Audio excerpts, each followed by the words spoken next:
fellas. Good morning. Good morning, everybody. Good morning, good afternoon, wherever you may be. Happy Monday. Yes, sir. How you guys doing, Paul and Tony? Doing Guys, well. Great, man. Great. Very Alive and well. well. How was the weekend? Everyone feeling well rested, ready to go for Jerome this week? Ready for Jerome? Who would have thought? We're here already, the end of the year. I know. All I've read the entire weekend is how everything is just setting up to be the best trading ever that could ever exist in the history of ever for the rest of this month. So I'm holding on to those expectations that everybody's putting into the wins here. I will say. Oh man. It's It's the same thing with myself. Last year, I had kind of a rough end of the year. Like, I traded on Christmas Eve. I was trading the day before the New Year, and just really hard trade. Like, I was doing precious metals and stuff like that, so I wasn't trading the indices. So it was even harder than it usually is. And I just had some bad days, and I was like, why don't I just go on holiday? Just take the day off. So gonna have to remember that this year for sure. So, and then pair everything with this year, right? Exactly. Going into the end of the year, another Fed cut, hopefully. Yep. What does CME say now? It is saying 89.6% Fed watch tool. Perfect. So it's gone up a little bit. Yeah. Yep. Yeah. 90% basically. No surprises. It was 4 weeks ago, we were in the 60s.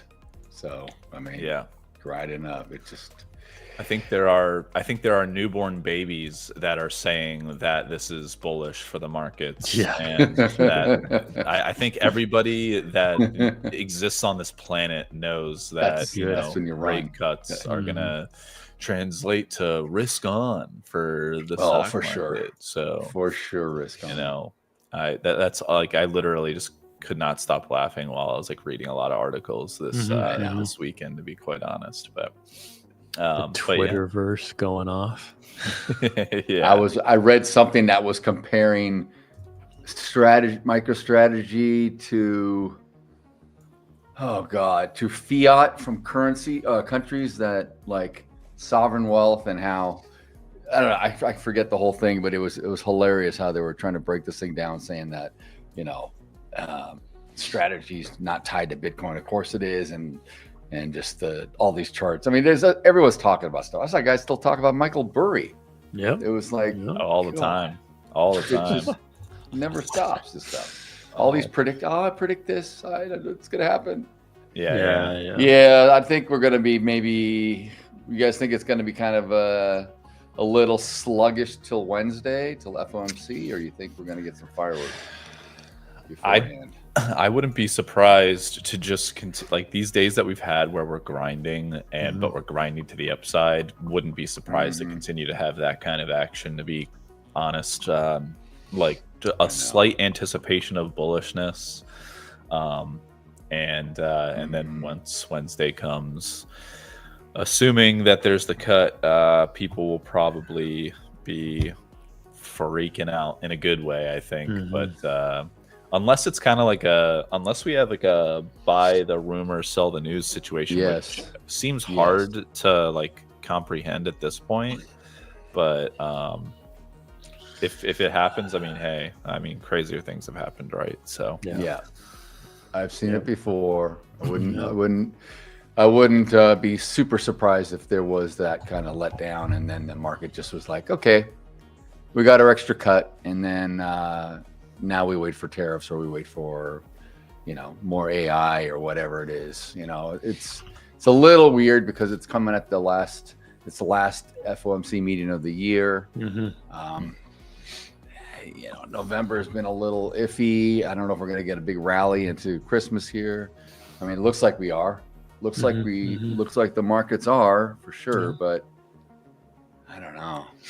I guess I just say I wouldn't be surprised. Just wait and see. Yeah, exactly. Watch. Yeah, right now, the S&P 500 futures, we're opening up we're right at the tick of value area high of Friday. So 68.91 was value area high. Everything is pointing towards opening up bullish in my head here. This area did act as resistance in the overnight. So we'll see off the opening bell whether or not we can hold any kind of significant like hold over 68.90 in a significant fashion in the first 30 minutes or so of the day. But yeah, I mean, I'm essentially looking bullish. I'm looking to hang out above 68.91 before getting long, and then looking for a break above previous day's high of 69.05. I mean, that's the initial thought on the day. If we can't do that, if we seem to struggle for some reason to get above 6900, 69.05, I'd be looking for a break back into yesterday or Friday's value. I mean, I'd be looking for a break back into 68.91 for a rotation down to 68.75, and that's really it. There's nothing super crazy.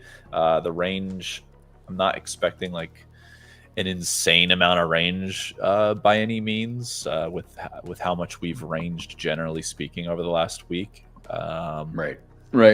Kind of stair stepped up pretty nicely each day. So so I'm bullish though, naturally leaning bullish. So yeah, I'm thinking the same. I'm definitely hoping for the same, in terms of how it's going to be for a trader on the day. I don't know. I always expect muted responses, but then, of course, the news headlines kind of just take over the short-term news headlines. But then the moves are usually short-term, right?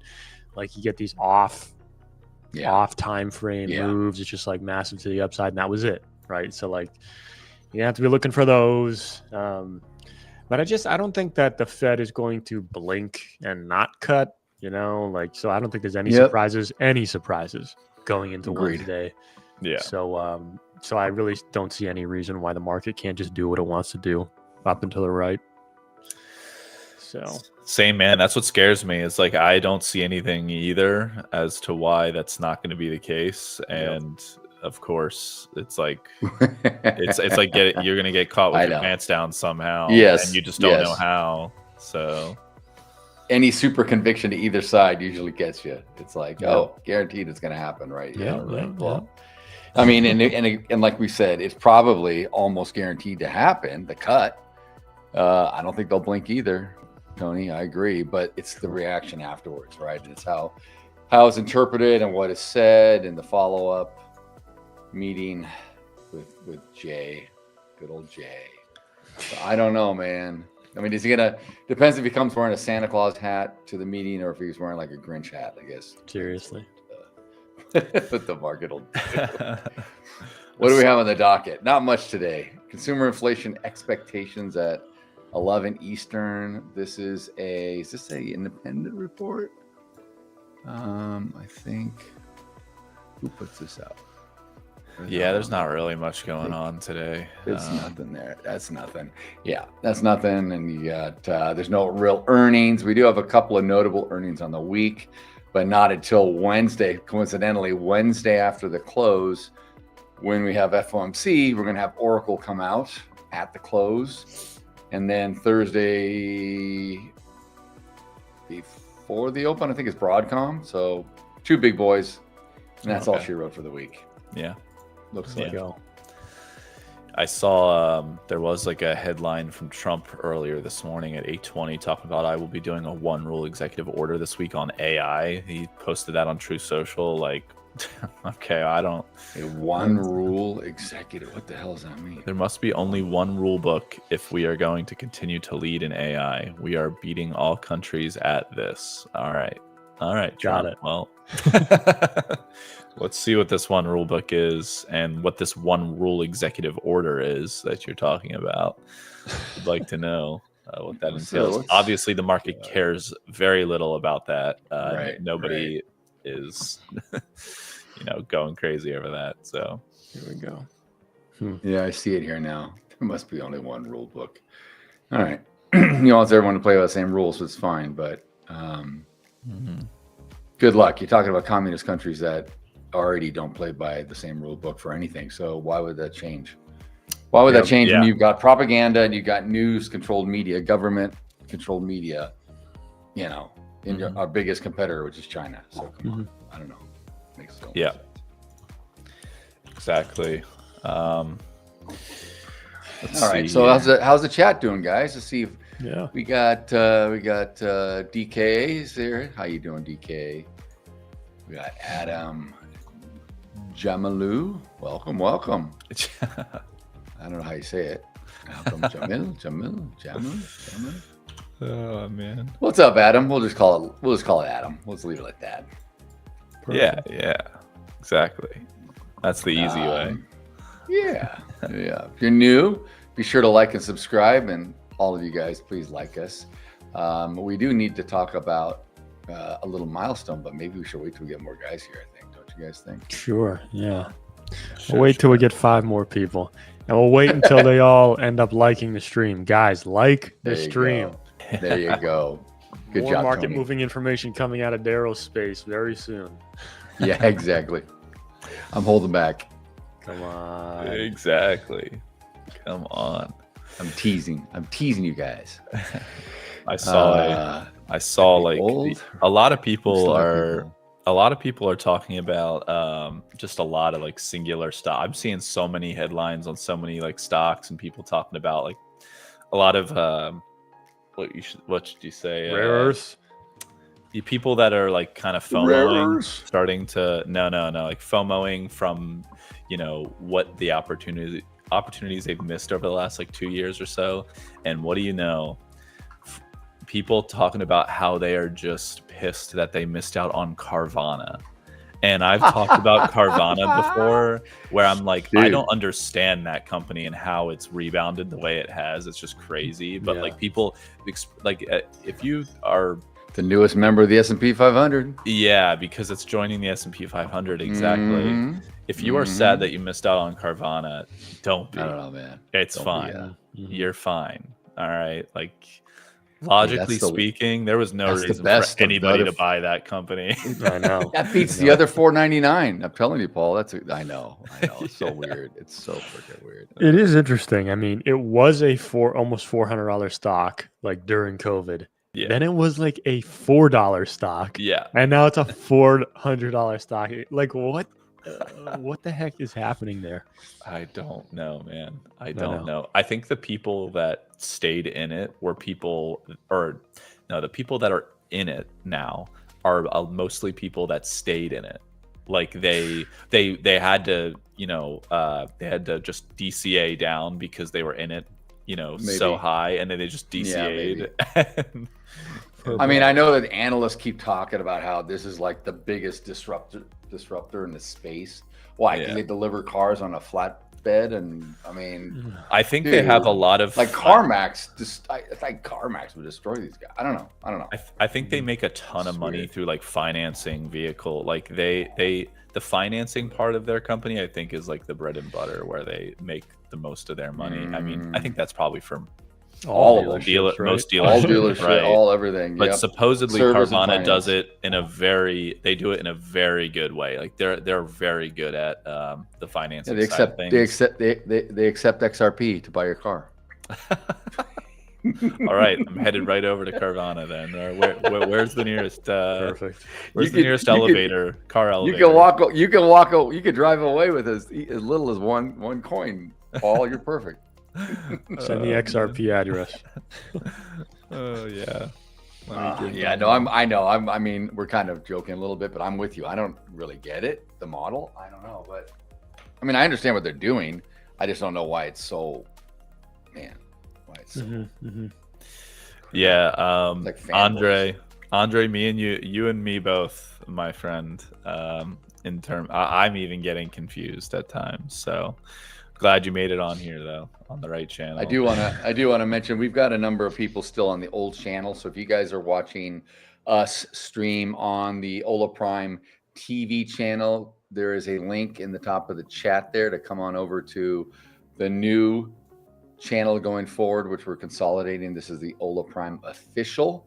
So please click on that and come over, because we will be shutting that old channel down, and you're going to be finding us on this one for everything. So Hola Prime Official, the link is there. Makes it easy to come over. Just Click the link and you'll be back over here with everybody else. And if you could do that, that'd be great. Yep. Perfect. All right. Thank you for that, Daryl. Appreciate it. Yeah, I just had a whole bunch of guys over there. So. Yeah. Need to wrangle the crew. Not your fault, guys. We're just trying to. It's confusing. We're just trying to get everyone into one. New one. And as soon as we do, Daryl we can announce the whole Discord thing maybe or something. Once we get those extra 5 to 10 people, come on. Yes. Heck yes. Why am I doing it? Right. I don't know. Because you talked about it. I know. I can do it. I'm a little confused on it. Are they supposed to put a screenshot? Are they supposed to send it somewhere? Like, I don't understand. Like, what? Well, Sam's really the one who is supposed to be, I think, announcing it later, but we should definitely, I think, do it.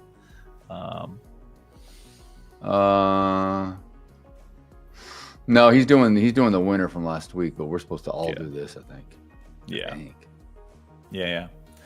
It's okay. Yeah, I got it. I think I got it up and ready to go here. I'm actually gonna just go through with it now. It looks like everybody's joining in.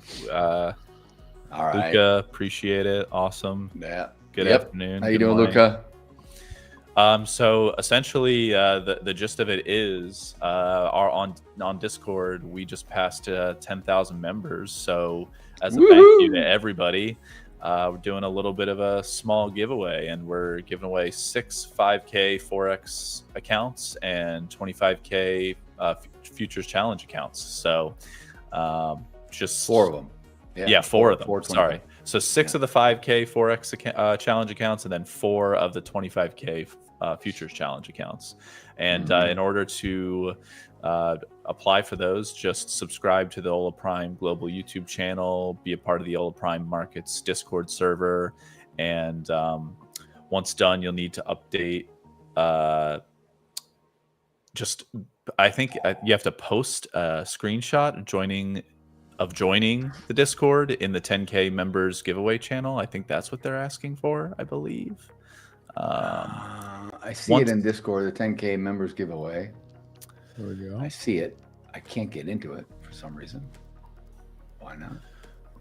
So basically just subscribe to the Hola Prime Global YouTube channel, and then join the Hola Prime Markets Discord server, and then you should go to, there's a 10K members giveaway channel that you can go to, and you'll be able to apply for the free account through there. So, so that's the gist of it. Thank you, everybody. Again, we do appreciate it. We do appreciate you hanging around with us, not only on YouTube, but on Discord. So giving away a bunch more accounts. Yes, sir. It's the season of giving. Giving stuff away. December to remember, Tony. Remember, we talked about that. You mentioned that last week. Good on you, man. CVNA. Let's see. Oh, you're looking at Carvana. Yeah, now I am. Yeah. He's interested. What else is going on in the market? Nothing. Nada. Seemingly nothing. A lot of government stuff. Speaking of, what else? I saw something. Was there GameStop earnings today? Speaking of, was it today or tomorrow? That's what'll move it, right? Yes, I know. Tomorrow. Tomorrow after the close, GameStop. Can't wait. Perfect. Woohoo! Get on Reddit, boys. Let's do it. Pump it up. I traded GameStop a lot before the whole COVID thing. Before it was cool to trade it, I was trading it before there was all that volatility. And then once all that happened, I stopped trading it because it was way too crazy. Well, yeah, I know. I mean, I know. From a practical standpoint, you want to get out at that point, but it's like, who knew where it was going to go? Oh, yeah. And you know what's funny is, like, I was in a position in GameStop like a week and a half before all that craziness happened. And I just happened to like stop trading it for a little while. It was literally like a week and a half, 2 weeks that I hadn't traded it, and then everything happened. I was like, dang, dude, insane. Yeah, I If know. I had just held on to my long shares for no reason in particular and didn't care about anything, I would Forgot have been about it or rich. something. Yeah, I know. That's what happens. But that's just not how it works. No. Not anymore. All right. I know. Not anymore. Okay. Let's see. Yeah, pretty quiet morning. Again, in the chat, we're just kind of all three of us are really going to be probably sitting on our hands a little bit. Mm-hmm. Tony's going to take over here for the first 30, and he's got a open range breakout strategy that I'm sure he'll kind of go over again. So he may be eager to jump in if there's something, but I probably will sit and wait, let this thing unfold. I mean, like Paul said, yeah, I mean, I could see this going up, Paul, retesting. Not only we're at the value area high of Friday, but we're also at that low volume where we had that double distribution in the early session where we came all the way up and formed that. So we kind of have a delineation on the volume profile, but you know, if we go up 6,900, obviously, and then do we get above the high of Friday at 6,905, and then of course all-time high is 6,953 and 3/4. So we're not terribly far from any of those. Yeah, and it can, you know, it could do one of these things where it just kind of comes up, retests Friday, and just falls down, stays within the range. I don't know. It's weird. It's an FOMC week, so yeah, gotta be anything mindful. can happen. It's got to be mindful. Yep. Yeah, and as we're seeing right now in the SP 500 futures, we're just like that 68.92, 68.91 area is like a wall. It's just a wall right now. It's been a wall for the last 8 hours. So we'll see how it is taken by market participants in the next, we'll just say, 10 to 40 minutes or so. We'll see how the first half an hour really goes. If it is slow, I'm definitely going to be just, looking at, the metals or looking at cattle or something else to pass the time before a trade is possible in the indices, most likely. So Friday is also rollover in the indices. Yeah, we'll start. So just another little wrinkle to, I guess, the FOMC and positioning, right, and stuff like that. Obviously, the indices, we don't have delivery, but you guys understand what I'm talking about. We got rollover, which always throws a little wrench. Do we get contango? How are we going to readjust these numbers? We'll see what happens. Interesting stuff. And where's Bitcoin at? We didn't talk about it, but I think it's at 92 or so, 91 on the spot. Coin market cap, 91,275. I mean, very erratic, up and down. Dude, you want to talk about crazy stocks? Like we were talking about crazy stocks earlier. I just am looking at some crazy names that people like to trade nowadays, and I just looked at Oklo, for example. Oh my goodness! I don't know if you guys have looked at a chart for Oklo and Oklo. Yeah, that uranium company, they're like a advanced reactor kind of. I don't know. They're about building reactors, I believe, for uranium. Yeah. And I remember trading this a year ago at 15 or 20 bucks or something, just ever so briefly, and in out within a week or something like that. It traded as high as $194 essentially, and it's trading at $104 right now. But you're talking about one of those charts where you see an exponential move within a 6 month to a year period of time, and then a fall back to earth of sorts. But a lot of these uranium stocks are kind of crazy, and I mean that's kind of the new hype, I feel like, nowadays. But what else here? What else? D-Dog. Not you, D-Dog. Let's check out D-Dog. Yeah, Daryl. Let's check me out. D-Dog down $50 in the last month. Of course I am. That's one I missed. Data dog. I sucked the money out of the market. Yeah. Oh god. Instead of pushing the button to make the money, I Yeah. exhale and I Blow it. breathe in and I suck the money out of the market. Take the money. Oh god. What are we Yeah. thinking on? What are we thinking man. on gold right now and whatnot? Tony, you thinking? Hey, thinking